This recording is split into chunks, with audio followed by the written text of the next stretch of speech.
صحیح الجامع کی روایت 3032 اور سلسلہ صحیحہ کی روایت 1797۔ آپ صلی اللہ علیہ وسلم نے فرمایا 3 دعائیں رد نہیں ہوتی۔ دعوت الوالد لولدہ، والدین کی اولاد کے لیے دعا رد نہیں، ودعوت الصائم، روزے دار کی دعا بھی رد نہیں ہوتی، ودعوت المسافر، اور مسافر کی دعا بھی رد نہیں ہوتی۔ بلکہ امام ابن الجوزی رحمۃ اللہ علیہ البر والصلہ میں یہ روایت لائے ہیں سیدنا حسن بصری رحمۃ اللہ علیہ سے، دعاء الوالدین یثبت المال والولد ویثبت المال والولد، اولاد کی حفاظت، اس کی ثابت قدمی اور اس کے مال میں فراوانی کا سبب والدین کی دعائیں بنتی۔ دعاء الوالدین علی الولد یستأصل المال والولد، لیکن اگر والدین ہی بد دعا کر دیں تو اولاد کو کس چیز کا سامنا کرنا پڑے گا؟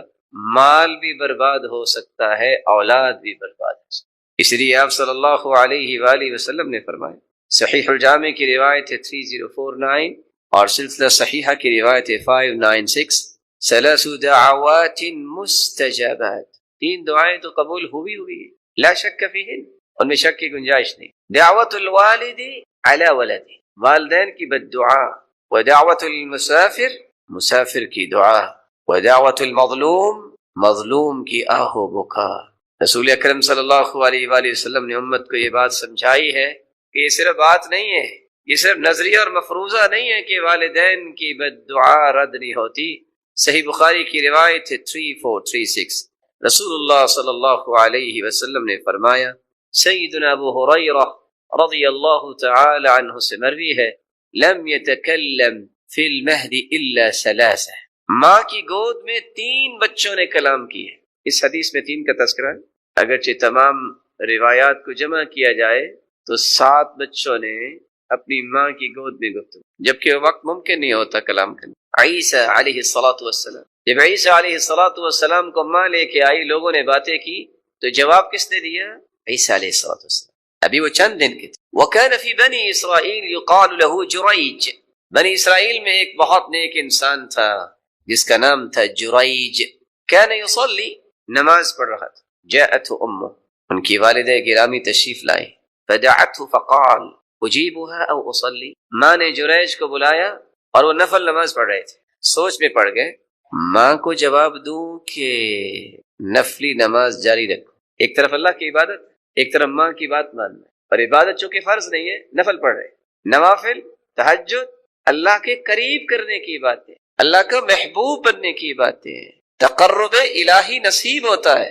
سوچا فمضى في صلاته، کہتے نہیں اللہ تعالیٰ کے سامنے کھڑا نماز پڑھ، برائی نہیں سوچی، نیت میں کوئی خلل نہیں ہے، اللہ کے سامنے کھڑے ہیں، نماز میں کھڑے ہیں، ماں کی بات کا جواب نہیں دیا، ماں نے بد دعا دی، اللہم لا تمته حتى تریہ وجوہ المومسات، اے اللہ اس کو موت نہ دینا جب تک فاحش عورت کو نہ دے، غلط اور بازاری عورتوں کا سامنا نہ۔ وكان جريج في صومعته، ایک کٹیا بنا کے عبادت میں مشغول رہنے والا یہ نیک اور صالح انسان، فتعرضت له امرأة وكلمته فأبى، ایک عورت بازاری آئی، اس نے برائی کا تقاضا کیا، اس اللہ کے ولی نے انکار کیا کہ یہ نہیں ہو سکتا، فأتت راعيا، اس عورت میں شیطان تو سوار تھا، وہ ایک چرواہے کے پاس آئی، فأمكنته من نفسها فولدت غلاما، اور اس چرواہے کے ساتھ اس نے برائی کی جس کے نتیجے میں بچہ پیدا ہوا۔ لوگوں نے پوچھا یہ کس کا بیٹا ہے؟ قالت من جریج، یہ جریج کا بیٹا، یہ وہ انتقام تھا جو اس کی برائی پہ اس اللہ کے نیک بندے نے لبیک نہیں کہا۔ جرم کس کا؟ عیب کس پہ لگ گیا؟ فاتوه فكسروا صومعته وانزلوه وسبوه، لوگ آئے انہوں نے کٹیا بھی توڑی، اس کو بھی باہر نکالا، گالی گلوچ بھی کی۔ فتوضا، آزمائشیں تو نیک لوگوں پہ بھی آ جاتی ہے لیکن اللہ ذوالجلال اپنے پیاروں کو گرنے نہیں دے، اس کے وعدے، ان اللہ لا یضیع اجر من احسن عملا، جس کا اچھا عمل ہوتا ہے اللہ ذوالجلال اسے ضائع نہیں کرتا۔ اللہ ذوالجلال ہم سب کے خالق و مالک اور رازق ہیں۔ اس قادر مطلق نے انسانیت کی کامرانی کے لیے ایسے اصول و ضوابط قرآن مجید میں اتارے ہیں جن کی روشنی میں زندگی گزارنے سے انسان دنیا کی کامیابیاں بھی سمیٹ سکتا ہے اور اخروی کامرانیوں کا مستحق بن سکتا ہے۔ ان اصول و ضوابط میں سے ایک ضابطہ جو بہترین زندگی کا ضابطہ حیات ہے وہ ہے تقوی۔ قرآن مجید کو اگر بار بار غور سے پڑھا جائے تو 258 مرتبہ اللہ ذوالجلال نے اس کلمہ مبارکہ کا تذکرہ کیا ہے۔ صرف 70 مرتبہ اللہ ذوالجلال نے حکم ہی دیا ہے کہ ڈر جاؤ، تقوی اختیار کرو، تقوی اختیار کرو۔ اس سے آپ کو اندازہ ہو چکا ہوگا کہ جس کام کے بارے میں اللہ ذوالجلال نے 70 مرتبہ حکم دیا ہے وہ کام کتنا عظیم ہوگا اور کتنا میرے اور آپ کے لیے ضروری ہوگا۔ امام راغب اصفہانی فرماتے ہیں حفظ النفس عما یؤثم، ہر اس قول اور فعل سے اور اس سوچ اور ارادے اور نیت سے بچ جانا جس سے انسان گنہگار ہو سکتا ہے۔ ابن منظور بیان کرتے ہیں ان تجعل بینک وبین عذاب اللہ وقایہ، تقوی یہ ہے کسی نہ کسی طریقے سے اپنے اور اللہ کے عذاب کے درمیان رکاوٹیں کھڑی کرو، اچھے اقوال کے ذریعے، اچھے اعمال کے ذریعے، اچھی نیت اور ارادوں کے ساتھ ہر وہ کام اختیار کرو جس سے تم اللہ کے عذاب سے بچ سکو، یہ تقوی ہے۔ طلق ابن حبیب بیان کرتے ہوئے کہتے ہیں ان تعمل بطاعت اللہ رجاء رحمت اللہ علی نور من اللہ، اللہ نے قرآن کی روشنی عطا کی ہے، اس روشنی کے ذریعے اللہ کی اطاعت کرنا اس امید کے ساتھ کہ میرا رب مجھے محروم نہیں کرے گا، یہ تقوی ہے۔ وَأَن تَتْرُكَ مَعْصِيَةَ اللَّهِ مَخَافَةَ عَذَابٍ مِّنَ اللَّهِ عَلَى نُورٍ مِّنَ اللَّهِ، انسان اس نظریے سے گناہ چھوڑے کہ قرآن نے اس کو گناہ کہہ دیا ہے، یہ شریعت نے منع کر دیا ہے، اس خوف کے ساتھ کہ اللہ مجھے اپنے عذاب سے محفوظ فرما۔ امام احمد بن حنبل رحمۃ اللہ علیہ فرمایا کرتے تھے التقوی ترک ما تهوى لما تخشى، جب تک آپ اپنی خواہشات کو اللہ ذوالجلال کے تابع نہیں کرتے آپ کو تقوی نصیب نہیں ہو سکتا۔ خواہشات کو چھوڑنا اور اللہ کے فرامین کو مقدم کرنا، اس سے تقوی کا حصول ممکن ہوتا۔ ابن المعتز کہتے ہیں خل الذنوب صغيرها وكبيرها ذاك التقى لا تحقرن صغيرة فإن الجبال من الحصى، چھوٹے گناہ بھی چھوڑ دو، بڑے گناہوں کو بھی ترک کر دو، یہ تقوی ہے۔ کسی گناہ کو چھوٹا نہ سمجھو کیونکہ کنکریوں سے ملتے ملتے ہی ایک پہاڑ بن جاتا ہے۔ اور رسول اکرم صلی اللہ علیہ وسلم نے فرمایا ایاکم ومحقرات الذنوب، چھوٹے گناہوں سے بچ جاؤ جس کو تم چھوٹے سمجھ کے کرتے جاتے ہو۔ فإن محقرات الذنوب متى يؤخذ صاحبها، جب چھوٹے گناہ اتنے کثرت سے ہو جائیں تو وہ چھوٹے نہیں رہتے، وہ بھی بڑے بن جاتے ہیں۔ جب اس کا مواخذہ ہوگا تو یہ چھوٹے گناہ جس کو انسان سمجھتا ہے کرنے والے کو ہلاک کر دے۔ ابو ہریرہ رضی اللہ تعالی عنہ سے سوال کیا گیا تقوی کیا ہے؟ وہ آگے سے جواب دیتے ہیں بتاؤں گا میں تب، پہلے تم بتاؤ۔ هل اخذت طریقا ذا شوک، کبھی کانٹوں والے راستے سے گزرے ہو؟ قال نعم، گزرا ہوں۔ تو پھر کیسے گزرے ہو؟ قال عدلت عنه جاوزته قصرت عنه، میں وہ راستہ ہی بدل لیا ہے، میں نے اپنے کپڑوں کو سمیٹ کے گزرا ہوں، میں الگ تھلگ ہو کے گزرا ہوں کہ کوئی کانٹا نہ مجھے لگ جائے۔ تو ابو ہریرہ رضی اللہ تعالی عنہ فرمانے لگے ذاک التقوی، تقوی بھی یہ ہے کہ تم برائیوں سے اپنے آپ کو سمیٹ کے گزر جاؤ، اس سے الگ تھلگ ہو جاؤ۔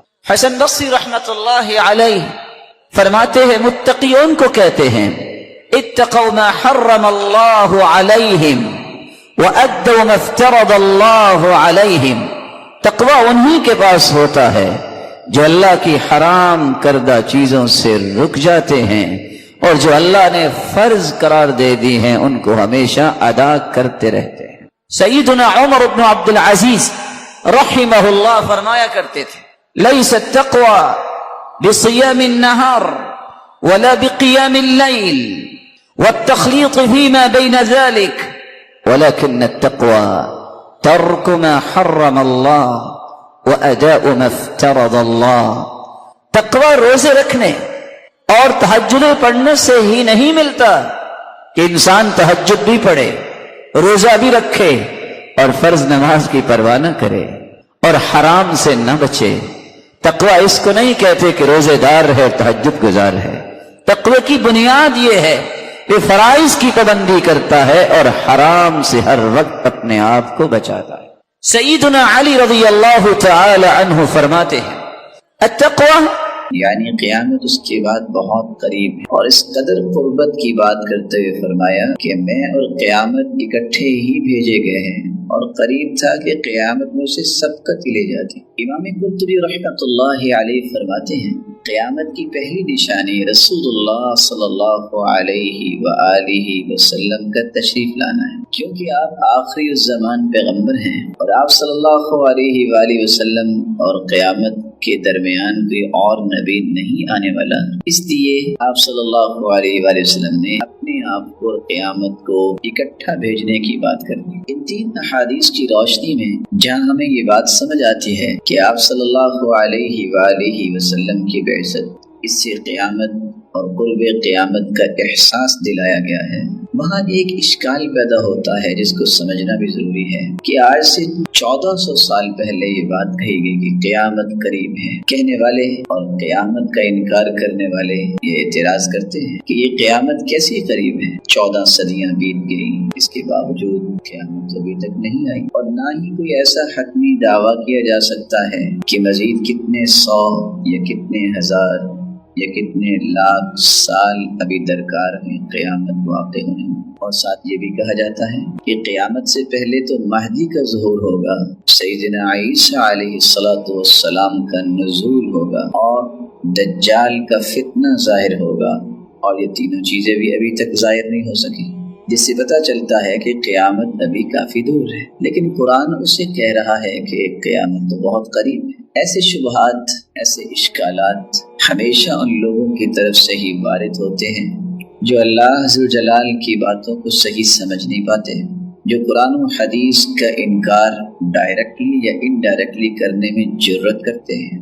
اس طرح کے شبہات کا جواب اس سے پہلے مفسرین دے چکے ہیں۔ ان جوابات میں سے پہلا جواب یہ ہے کہ آپ صلی اللہ علیہ وآلہ وسلم نے جو فرمایا ہے کہ قیامت بہت قریب ہے، جس طرح میری آمد اور قیامت یہ اکٹھے آئے ہیں، اس قریب اور بعید کو کس مفہوم میں سمجھنا چاہیے؟ قرب اور بعد، قریبی اور دوری، جہاں یہ دونوں لفظ نزدیک اور دور کے لیے استعمال کیے جاتے ہیں، اسی طرح ان کا استعمال یہ بھی ہے کہ کسی چیز کے واقع ہونے، اس کے وقوع اور عدم وقوع کے لیے بھی استعمال ہوتے ہیں۔ تو گویا کہ کافر بھی اس وقت قیامت کے متعلق جو اپنی رائے زنی کرتے تھے کہ قیامت تو آنی نہیں ہے، تو قیامت قریب ہے، اس کا معنی یہ ہوتا ہے کہ قیامت واقعتاً آنے والی ہے، اور یہ یقینی بات ہے، اس میں شک شبے کی گنجائش نہیں ہے۔ اور کافر اس بات کا انکار کرتے تھے، جس انکار کی حقیقت کو قرآن اور حدیث نے کھولا کہ نہیں، تم تو سمجھتے ہو قیامت آنی ہی نہیں، قیامت آئے گی، یہ واقع ہوگی، یہ ایک یقینی بات ہے، اس میں شک کی گنجائش ہی نہیں۔ اس لیے حافظ ابن کثیر رحمۃ اللہ علیہ فرماتے ہیں کل ما آت فہو قریب وواقع لا محالہ، جو چیز آنے والی ہو اسے قریب ہی کہا جاتا ہے، لہٰذا اس کا وقوع جو ہے وہ لا محالہ ضروری ہے۔ امام قرطبی رحمۃ اللہ علیہ وہ فرماتے ہیں کل ما ہوا آت فہو قریب، ہر وہ چیز جس کا وقوع یقینی ہو، جس کا واقع ہونا حقیقی ہو، اسے قریب ہی کہا جاتا ہے۔ دوسرا معنی یہ ہے، اور دوسرا جواب یہ ہے جو لوگ کہتے ہیں کہ ابھی تک تو قیامت آئی نہیں، کیسے قریب ہوئی؟ قیامت کے قریب اور بعید ہونے کا معنی اس کے قرب اور بعد کو سمجھنے کے لیے کائنات کی عمر کے اعتبار سے سمجھا جائے۔ عمر کے اعتبار سے سمجھنے کا کیا معنی ہے؟ جب سے کائنات معرض وجود میں آئی ہے، اب تک اس کی مجموعی عمر کا بہت بڑا حصہ گزر چکا ہے، جو حصہ باقی رہ گیا ہے وہ تو تھوڑا ہی ہے۔ اس لیے حدیث کے الفاظ ہیں انما بقاؤکم فیما سلف قبلکم من الامم کما بین صلاة العصر الى غروب الشمس، تم سے پہلے جو امتیں گزر چکی ہیں ان کے مقابلے میں تمہاری مدت بقا اتنی ہے جتنی مدت نماز عصر سے غروب شمس تک ہے۔ عسى ان يكون قریبا، شاید کہ قیامت قریب ہے۔ آپ صلی اللہ علیہ وسلم کا فرمان مبارک جو صحیح بخاری بھی ہے 7467، اور یہ جو عسى ان يكون قریبا، شاید کہ قیامت قریب ہے، اس آیت اور حدیث کی روشنی میں امام آلوسی رحمۃ اللہ علیہ کی بات سمجھنے والی ہے۔ وہ لکھتے ہیں قربہ لأن ما بقی من زمان الدنیا اقل مما مضى منه، قیامت قریب ہے کیونکہ دنیا کی عمر کا جتنا باقی حصہ ہے اس سے بہت زیادہ حصہ گزر چکا ہے۔ کہاں 1,24,000 پیغمبروں کی بعثت ہوئی ہے، کہاں آخری پیغمبر تشریف لا چکے جب اس ہستی کے بعد کوئی پیغمبر ہے ہی نہیں۔ تو یہ ایک بدیہی بات سمجھ میں آ رہی ہے کہ اب قیامت بالکل قریب ہے، کیونکہ اس کے بعد تو نبوت کا سلسلہ ہی ختم ہو گیا، جو اللہ کی طرف سے احکامات آنے تھے وہ آ چکے، اب تو اس کی تنفیذ کے لیے کوشش کی جائے گی۔ جو اللہ کے پیارے پیغمبر کے سچے وارث ہیں وہ انہی تعلیمات کو آگے پہنچانے میں اپنی زندگیاں کھپائیں گے، اور یہاں تک کہ اللہ کے حکم سے یہ نشانیاں چلتی چلتی بڑی نشانیوں کی طرف منتقل ہوں گی اور آخر قیامت آ جائے گی۔ اس بات کا ایک تیسرا جواب بھی بن سکتا ہے کہ قیامت کے قرب و بعد کو سمجھنا کہ قریب ہے کہ دور ہے، 1400 سال ہو گئے ابھی تک نہیں آئی، اس کا تعلق اللہ تعالیٰ کے علم کے ساتھ بھی موقوف ہے۔ یعنی اللہ تعالیٰ کے نزدیک تو قیامت انتہائی قریب ہے، جبکہ لوگ اسے دور سمجھ رہے ہیں۔ کیسے اللہ تعالیٰ کے نزدیک قریب ہے؟ کہ لوگ ہی سمجھتے ہیں نا پتہ نہیں ابھی میں کو 50-60 سال مزید زندہ رہوں گا، اللہ کا تو علم ہے کہ کب موت وارد کرنی ہے کس انسان پر۔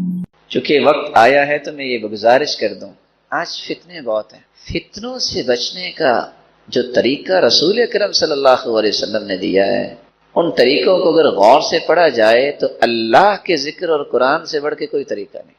گھر گھر میں جادو، ٹونا اور نہ جانے کیا کیا نام ہے۔ عقبہ بن عامر رضی اللہ تعالی عنہ کہا کرتے تھے کہ امرنی رسول اللہ صلی اللہ علیہ وسلم ان اقرأ المعوذتین بعد کل صلاة، اللہ کے رسول صلی اللہ علیہ وسلم نے مجھے ہر نماز کے بعد آخری 2 سورتیں پڑھنے کا حکم دیا۔ جو شخص وہ شام کے اذکار کرتا ہے اور پھر ہر نماز کے بعد اذکار، اور اس روایت کی روشنی میں ہر نماز کے بعد آخری 2 سورتیں، اللہ کی رحمت اور اس کے فضل سے نہ اس پہ کبھی جادو ہوگا نہ کبھی ٹونا ہوگا۔ اس لیے آپ ذکر پہ کبھی سودے بازی نہ کیا کریں۔ اور حیرانگی ہوگی آپ کو یہ بات سن کے، امام ابن تیمیہ رحمۃ اللہ علیہ، ہم نماز پڑھتے ہیں نا، تو نماز کے بعد حالانکہ نیکی کی غرض ہوتی ہے، محبت ہی ہوتی ہے، ایک دوسرے سے سلام کرتے ہیں آکے، چلو جی کوئی معزز آدمی آیا، ان سے کوئی سلام کرنا چاہتے وہ اپنے منہ پہ ہاتھ رکھ لے، کیونکہ اس وقت سنت کیا ہے؟ ذکر کرنا، سلام لینا نہیں ہے۔ اور ساتھ کہتے ہادیہ غدوتی، یہ میرا کھانا ہے، اگر میں نے یہ کھانا نہ کھایا تو میں زندہ ہی نہیں رہ سکتا۔ ذکر کرنے کے بعد پھر ملتے، اور ان کا اخلاق کتنا عالی تھا۔ اس لیے نماز کے بعد ذکر پہ آپ کبھی کمپرومائز نہ کیا کریں۔ اور اس کی ایک اور وجہ ہے، صحیح بخاری کی روایت اگر میں ساتھ ملاؤں، جو شخص فرض نماز پڑھتا ہے اور اپنی جگہ پہ بیٹھا رہتا ہے، اپنی جگہ سے کیا مراد ہے؟ میدان فی مصلی، جہاں اس کے قدم ہے، جہاں اس نے سجدہ دیا، یہ جگہ اس کی ہے، اپنی جگہ پہ بیٹھ کے ذکر کرتا ہے، اللہ کے نورانی فرشتے اس کے لیے 3 دعائیں کرتے ہیں۔ پتہ ہے ان فرشتوں کی تعداد کتنی ہے؟ دوسری صحیح بخاری کی روایت ہے کہ ان للہ ملائکۃ سیارۃ فضلا، اللہ کے کچھ موبائل فرشتے ہیں جو ہر وقت زمین میں گردش کرتے رہتے ہیں، یبتغون مجالس الذکر، اور وہ اللہ کے ذکر کی مجالس کی تلاش میں ہوتے ہیں۔ فَإِذَا وَجَدُوا ذَلِكَ جَلَسُوا مَعَهُمْ، اگر ان کو کوئی ایسی مجلس مل جائے تو وہ بھی بیٹھ جاتے ہیں۔ وہ کتنے ہوتے ہیں؟ حَتَّى يَمْلَأُ مَا بَيْنَ السَّمَاءِ وَالْأَرْضِ، زمین اور آسمان کا خلا ان فرشتوں سے بھر جاتا ہے۔ ایسے کتنے کو ہو سکتے ہیں؟ اس کی تعداد میں اور آپ اندازہ کر سکتے۔ جس شخص کے لیے اتنے فرشتے 3 دعائیں کریں، اور دعا کیا ہے؟ اللہم اغفر لہ، اے اللہ اس کو معاف کر دے، اللہم تب علیہ، اے اللہ اس کی توبہ کو قبول فرما لے، اللہم ارحم، اللہم اغفر لہ، اللہم تب علیہ، اللہ اس پہ رحمت کی برکھا برسا دے۔ جس کو 3 دعائیں کھربوں فرشتوں کے مل جائیں، اور یہ بات طے شدہ ہے، فرشتوں کی دعا رد نہیں ہوتی۔ کائنات میں کوئی ایسا شخص نہیں ہے جو یہ کہہ سکتا ہو کہ میری دعا رد نہیں ہوتی، لیکن فرشتوں کے بارے میں قرآن نے کہہ دیا ہے۔ کیوں رد نہیں ہوتی فرشتوں کی دعا؟ کیونکہ فرشتے کسی کے لیے دعا اس وقت تک کرتے ہی نہیں جب تک اللہ کا حکم نہ آ جائے، اور اللہ رب العزت اس وقت تک فرشتوں کو دعا کا حکم دیتے ہی نہیں جب تک اپنے بندے سے راضی نہ ہو جائیں۔ اس سے بڑا سعادت مند کون ہے کہ جس کے لیے کھربوں فرشتے دعا کریں اور وہ نماز پڑھنے آیا ہے اور تینوں دعائیں قبول ہو جائیں، تو اس سے بڑا کوئی سعادت مند ہے؟ تو میں عجباً پھر گزارش کروں گا کہ آپ نماز کے بعد ذکر کیے بغیر اپنی جگہ سے نہ جایا کریں۔ ایسے ہی ہوگا انشاءاللہ۔ اللہ آپ سب کو عزت سے نواز اور برکتوں سے نواز۔ اللہ ذوالجلال نے اپنے پیغمبر کے ذریعے ایک بہت بڑا انعام ہم تک پہنچایا، اور وہ کون سا انعام ہے جس کے بارے میں آپ کی خدمت میں چند باتیں رکھنا چاہتا ہوں۔ یہ ایمان کی لذت اور مٹھاس اور حلاوت، یہ نصیب کس شخص کو ہو؟ کھانا انسان کی جسمانی ضرورت ہے، کھانا اور پینا یہ جسم کی غذا ہے۔ اللہ کی طرف سے نازل شدہ وحی، قرآن و حدیث یہ روح کی غذا ہے۔ کھانا پینا جتنا اچھا ہوگا اس کی لذت زبان محسوس کرتی ہے، ایمان جتنا اچھا ہوگا اس کی لذت دل محسوس کرتا ہے۔ انسان جسمانی طور پر بیمار ہو جائے، اچھے سے اچھا کھانا بھی اس کے سامنے رکھ دے اسے کڑوا لگتا ہے۔ انسان کا روح بیمار ہو جائے اور انسان کا ایمان کمزور ہو جائے تو انسان کو دنیا کی کوئی خوشی کیا، کوئی غمی محسوس نہیں ہوتی، اس کے اندر صرف قلق ہوتی ہے، اضطراب ہوتا ہے، فرسٹریشن ہوتی ہے، ہر وقت پریشان، ہر وقت جو ہے کسی ڈپریشن کا شکار رہتا ہے۔ سبب کیا ہے؟ یہ بیچارہ ایمانی طور پہ دیوالیہ ہو چکا۔ مصیبتیں انبیاء پر بھی آئیں، اولیاء و اصفیاء پر بھی آئی، اس کا معنی یہ ہے کہ اللہ سے تعلق توڑ لے، اس کا معنی یہ ہے کہ مایوس ہو جائے، اس کا معنی یہ ہے کہ عبادت چھوڑ دے، اس کا معنی یہ ہے کہ اللہ کو یاد کرنا چھوڑ دے، اس کا معنی ہے کہ نعوذ باللہ غلط باتیں اپنی زبان سے بولنا شروع کر دے، اس کا معنی یہ ہے کہ گریبان چاک کرے، اس کا معنی یہ ہے کہ اپنے چہرے کو خود ہی تھپیڑے مارنا شروع کر دے، اس کا معنی یہ ہے کہ اللہ پہ اعتراض کرنا شروع کر دے۔ نہیں، ایمان کا معنی یہ ہے کہ کہا جائے کل لن یصیبنا الا ما كتب اللہ لنا هو مولانا، جو بھی حالات پیش آئیں گے وہ میرے رب نے فیصلہ کیا ہے، اور اللہ ذوالجلال ہمارا مولا ہے، وہی ہمارا مالک ہے، اس کے فیصلے پہ ہم راضی ہیں۔ لذتی و راحتی فیما قدر علی، میری زندگی کی اصل لذت و حلاوت اور مٹھاس یہ ہے، میرے رب نے جو فیصلہ کیا ہے وہ بالکل ٹھیک کیا ہے، میں اس پہ راضی۔ قرآن مجید کی سب سے خوبصورت صورتیں جو فجر کی نماز سے پہلے 2 رکعتوں کے اندر پڑھی جاتی ہیں، قل یا ایھا الکافرون اور قل ھو اللہ احد، بلکہ اس صورت کے الفاظ اللہ کے ہاں اتنا مقام رکھتے ہیں، ان الفاظ کے ساتھ اگر دعا کی جائے تو یہ اسم اعظم بن جاتا ہے، جو بھی دعا کی جائے اللہ اس دعا کو رد نہیں کرتے۔ رسول اللہ صلی اللہ علیہ وسلم کے صحابی بیان کرتے ہیں، میں رسول اللہ صلی اللہ علیہ وسلم کے ساتھ مسجد میں داخل ہوا، ایک شخص نماز پڑھ رہا تھا اور دعا کر رہا تھا، اللہم انی اسألک بأنی اشہد ان لا الہ الا انت الاحد الصمد الذي لم یلد ولم یولد ولم یکن له کفوا احد۔ ان الفاظ کے ساتھ اس نے دعا کی تو اللہ کے رسول صلی اللہ علیہ وسلم فرمانے لگے، والذی نفسی بیدہ لقد سألہ باسمہ الاعظم الذي اذا سئل به اعطى واذا دعي به اجاب، اس ذات کی قسم جس کے ہاتھ میں میری جان ہے، اس شخص نے اسم اعظم کے ساتھ دعا کی، اور جو ان کلمات کے ساتھ دعا کرتا ہے، جو بھی سوال کرتا ہے اللہ رب العزت اسے عطا کر دیتے ہیں، جو بھی دعا کرتا ہے اللہ رب العزت اس کی دعا کو قبول فرماتے ہیں۔ بلکہ رسول اللہ صلی اللہ علیہ وسلم نے فرمایا، جو سورۃ الاخلاص کی تلاوت کرتا ہے اللہ رب العزت اس کے گناہوں کو بھی معاف فرما دیتے ہیں۔